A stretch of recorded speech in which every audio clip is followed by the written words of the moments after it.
क्या आपने कभी सोचा है कि सिर्फ $100 यानी करीब 8,000 रुपए से आप अपना बिजनेस शुरू कर सकते हैं और उसे बड़ा बना सकते हैं?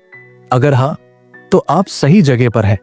नमस्कार दोस्तों, स्वागत है आपका ऑडियो बुक समरी बाय देवान जी चैनल पर, जहां हम आपके लिए दुनिया की बेहतरीन किताबों की सरल और गहरी समझ लेकर आते हैं।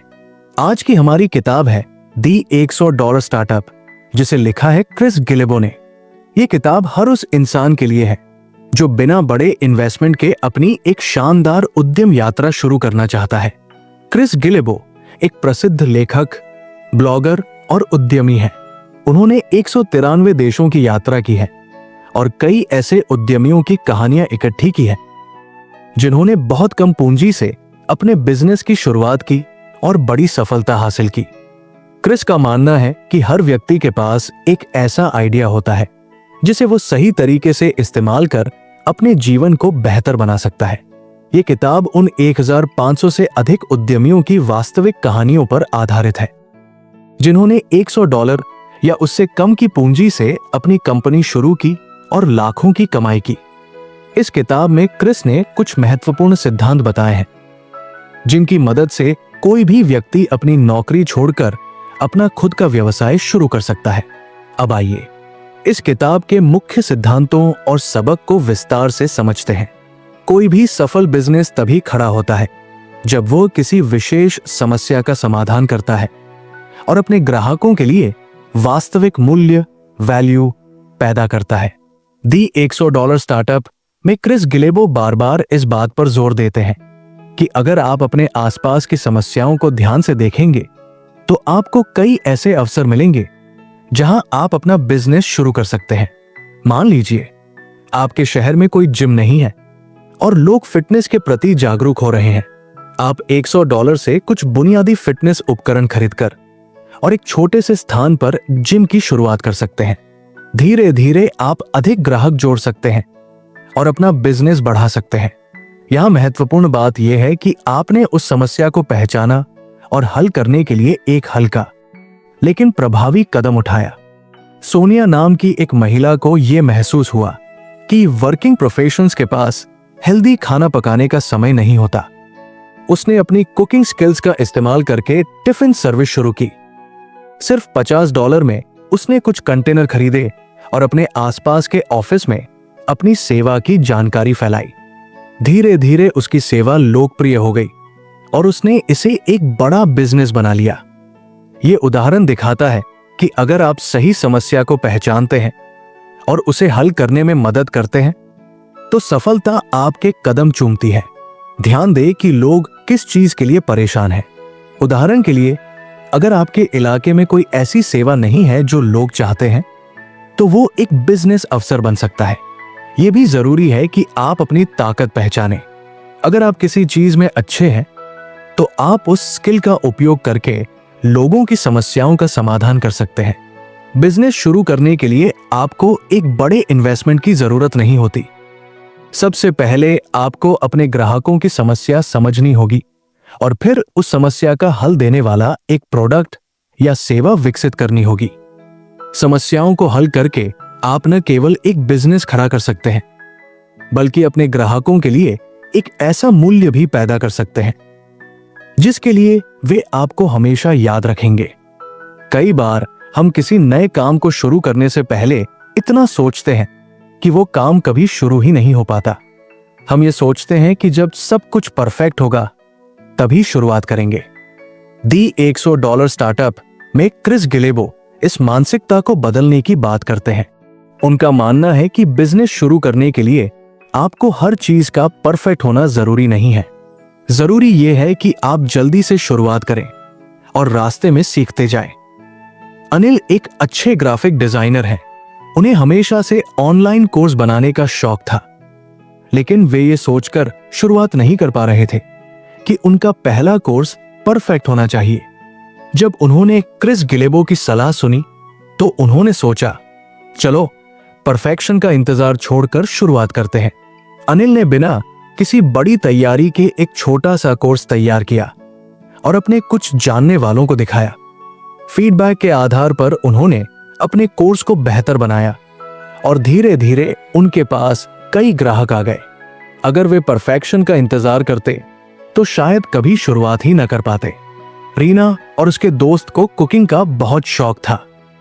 उन्होंने फूड ट्रक बिजनेस शुरू करने का प्लान बनाया, लेकिन वे हर बार ये सोचकर रुक जाते थे कि उन्हें एक बड़ा और पूरी तरह तैयार ट्रक चाहिए होगा। हर रेसिपी परफेक्ट होनी चाहिए होगी। एक दिन उन्होंने बिना ज्यादा सोच विचार किए सिर्फ एक छोटे ट्रक से शुरुआत की। पहले दिन कुछ गलतियां हुई, लेकिन ग्राहकों से मिले फीडबैक से उन्होंने अपने बिजनेस को बेहतर बनाया। अगर वे परफेक्शन का इंतजार करते तो उनका सपना कभी पूरा नहीं हो पाता। जब आप काम शुरू करते हैं तो आप असली समस्याओं से रूबरू होते हैं और सीखते हैं कि उन्हें कैसे हल करना है। बिना अनुभव के परफेक्शन पाना संभव नहीं। शुरुआत में आपसे गलतियां जरूर होंगी, लेकिन वही गलतियां आपको बेहतर बनाती है। अगर आप एक छोटे स्तर पर शुरुआत करेंगे तो गलतियां भी छोटी होंगी और आप उनसे आसानी से सीख पाएंगे। शुरुआत करने के लिए बड़े प्लान की जरूरत नहीं होती। सबसे पहले छोटे छोटे कदम उठाएं। अगर आप एक नया प्रोडक्ट बेचना चाहते हैं तो पहले कुछ लोगों को दिखाएं और उनसे फीडबैक लें। हम में से कई लोग ये सोचकर डरते हैं कि कहीं शुरुआत करने पर लोग हमारा मजाक न उड़ाएं। लेकिन जब आप अपने डर को पीछे छोड़कर आगे बढ़ते हैं तभी आप कुछ नया कर पाते हैं। शुरुआत करने के लिए सही समय का इंतजार करने से बेहतर है कि आप जो भी साधन आपके पास है उनके साथ शुरुआत करें। धीरे धीरे आप अपनी गलतियों से सीखते हुए अपने बिजनेस को बेहतर बना सकते हैं। सफलता उन्हीं को मिलती है जो शुरुआत करने की हिम्मत रखते हैं। परफेक्शन का इंतजार छोड़िए, क्योंकि रास्ते में सीखते सीखते आप खुद ब खुद परफेक्ट बनते चले जाएंगे। बस एक छोटा कदम उठाइए और बाकी चीजें अपने आप बेहतर होती जाएंगी। अक्सर लोग मानते हैं कि इनोवेशन के लिए बड़े बजट, महंगे रिसोर्स और बहुत सारी सुविधाएं जरूरी होती है। लेकिन दी $100 स्टार्टअप में क्रिस गिलेबो कहते हैं कि असली इनोवेशन तब होता है जब आप सीमित साधनों में कम लागत के साथ नए तरीके ढूंढते हैं। बड़ी लागत के बिना भी आप अपनी क्रिएटिविटी और छोटे छोटे प्रयोगों के जरिए शानदार बिजनेस खड़ा कर सकते हैं। रवि एक वेब डेवलपर था जिसे नए स्टार्टअप्स के लिए वेबसाइट्स बनाने का अनुभव था।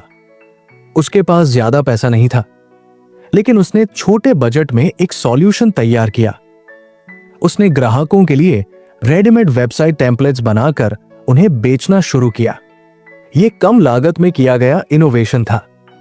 उसे हर बार नई वेबसाइट बनाने की जरूरत नहीं पड़ी और उसने अपनी इनकम बढ़ा ली। समीरा ने एक छोटी सी कॉफी शॉप खोली। उसके पास बड़े रेस्टोरेंट्स की तरह मार्केटिंग का बजट नहीं था, इसलिए उसने एक अनोखा तरीका अपनाया। हर कॉफी कप के साथ एक छोटी कहानी का कार्ड मुफ्त देने का। यह एक छोटे बजट का इनोवेशन था, लेकिन इसने ग्राहकों को आकर्षित किया और समीरा की कॉफी शॉप मशहूर हो गई। जब आप कम लागत में इनोवेशन करते हैं तो अगर कोई आइडिया फेल हो जाए तो आपको ज्यादा नुकसान नहीं होगा। आप आराम से दूसरा आइडिया आजमा सकते हैं।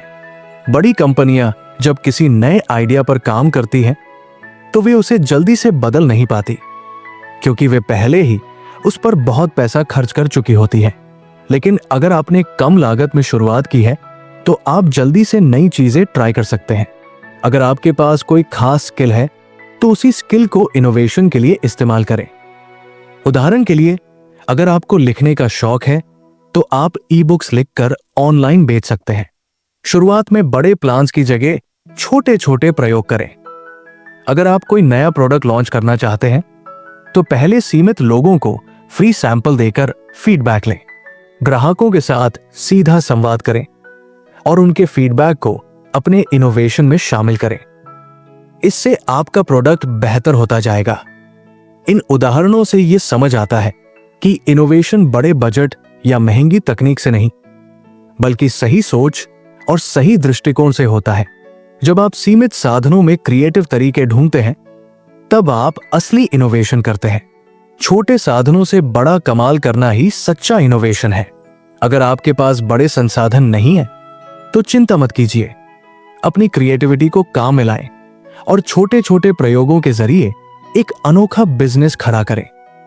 याद रखें, कम लागत में किया गया इनोवेशन ही आपको दूसरों से अलग बनाएगा। दी $100 स्टार्टअप में क्रिस गिलेबो बार बार इस बात पर जोर देते हैं कि एक सफल बिजनेस की शुरुआत तभी हो सकती है जब आप अपने ग्राहकों की जरूरतों को अच्छी तरह समझें।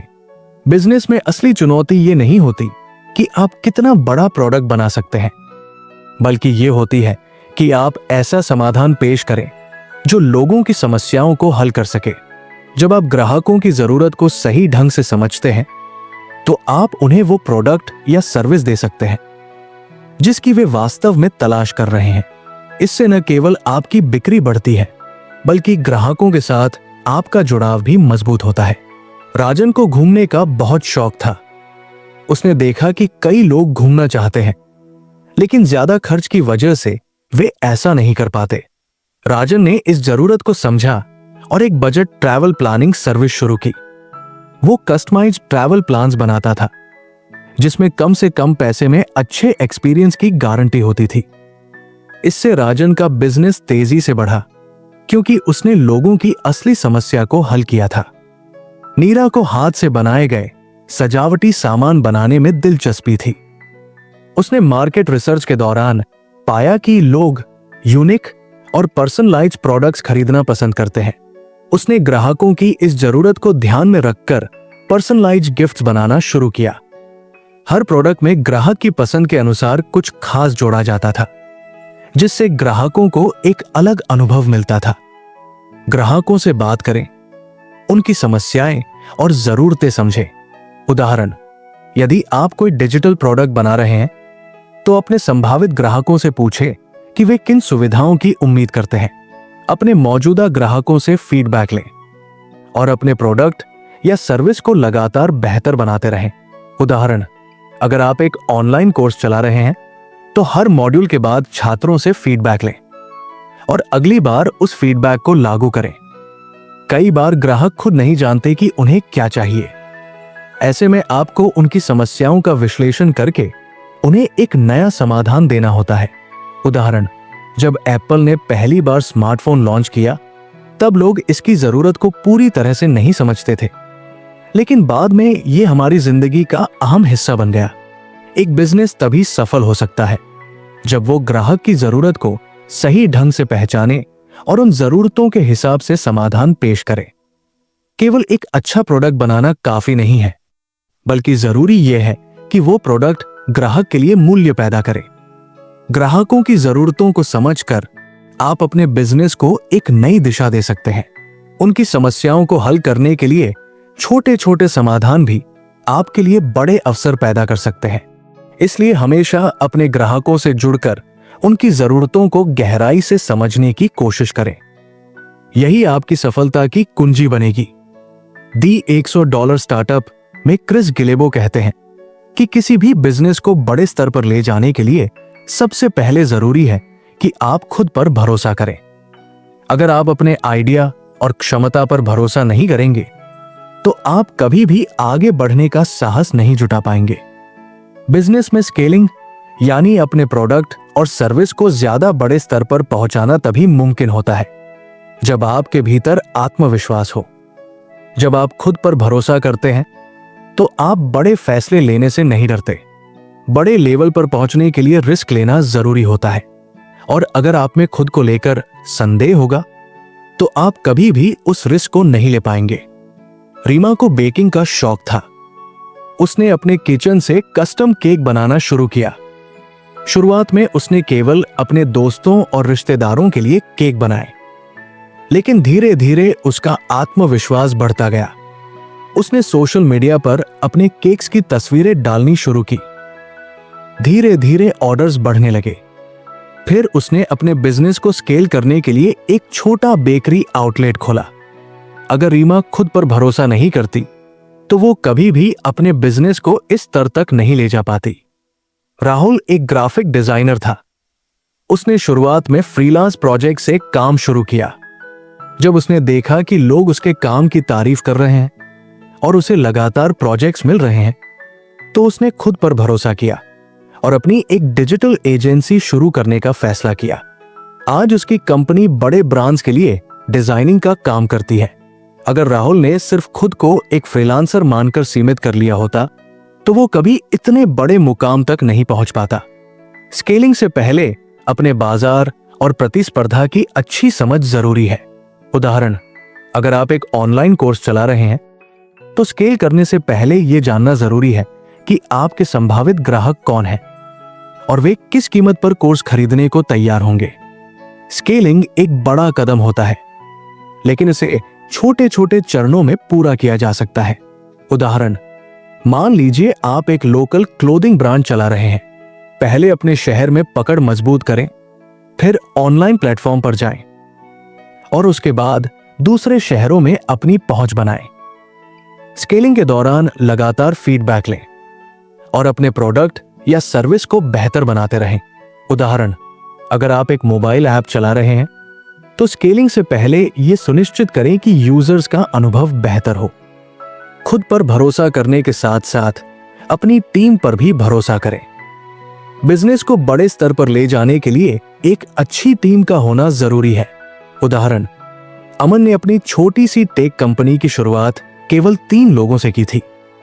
जब उसने खुद पर भरोसा किया और अपने काम को स्केल करने का फैसला किया तो उसने अपनी टीम में नए लोगों को शामिल किया और उनके टैलेंट पर भरोसा किया। आज उसकी कंपनी सफलतापूर्वक बड़ी संख्या में क्लाइंट्स के साथ काम कर रही है।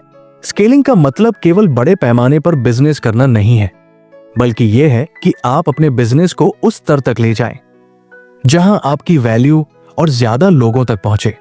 इसके लिए सबसे पहले जरूरी है कि आप अपने आइडिया, अपनी क्षमता और अपनी मेहनत पर भरोसा करें। अगर आपको अपने ऊपर भरोसा है तो आप छोटे से छोटे कदम को भी बड़े स्तर पर ले जा सकते हैं। किसी भी बिजनेस को स्केल करने के लिए आत्मविश्वास सबसे अहम चीज है। जब आप अपनी क्षमताओं पर विश्वास करेंगे तो आप नए अवसरों की पहचान कर पाएंगे और उन पर कदम उठाने का साहस भी जुटा पाएंगे। इसलिए अगर आप भी अपने बिजनेस को स्केल करना चाहते हैं तो सबसे पहले खुद पर भरोसा करें और पूरी लगन से मेहनत करें। आपका आत्मविश्वास ही आपको ऊंचाई तक ले जाएगा। दी $100 स्टार्टअप हमें सिखाती है कि बड़ी शुरुआत करने के लिए बड़े इन्वेस्टमेंट की जरूरत नहीं होती। बस आपको एक अच्छा आइडिया चाहिए जिसे आप अपने जुनून और मेहनत से हकीकत में बदल सकते हैं। अगर आपको यह वीडियो पसंद आया हो तो इसे लाइक करें और ऑडियो बुक समरी बाय देवान जी चैनल को सब्सक्राइब करें ताकि आप और भी ऐसी बेहतरीन किताबों के सारांश पा सकें। धन्यवाद।